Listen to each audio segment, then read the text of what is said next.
दिल लेके छलनी कहलू तू,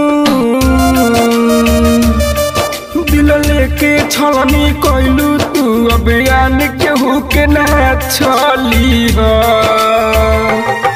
जब नजर से तुहरा गुजरी तो, जब नजर से तुहरा गुजरी तो देखिए के हम के ना जली हो। जब नजर से तुहरा गुजरी तो देखिए के हम के ना जली हो। दिल लेके छलनी कहलू तू,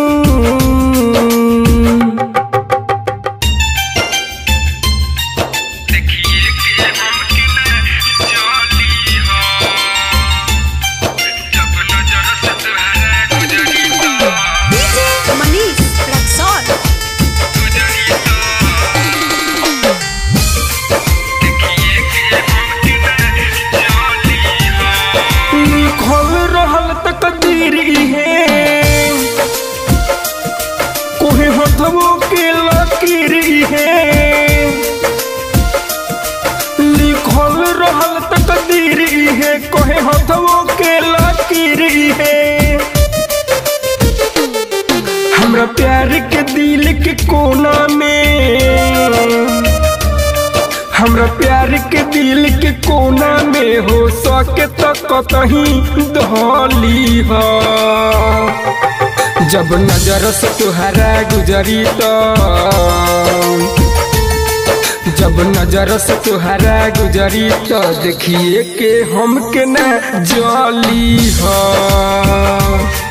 जब नजर से तुहरा गुजरी तो देखिए के हम के ना जली हो।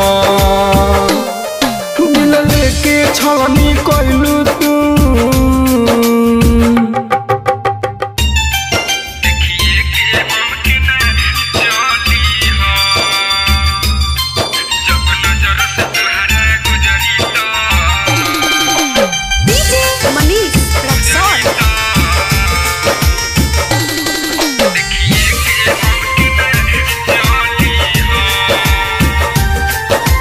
दर्द दिल के दवाई बा,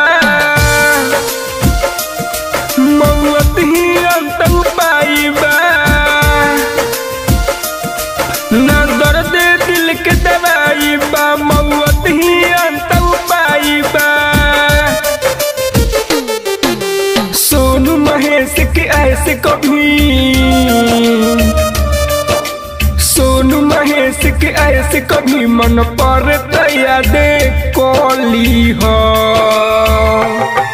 जब नजर से तुहरा गुजरी तो,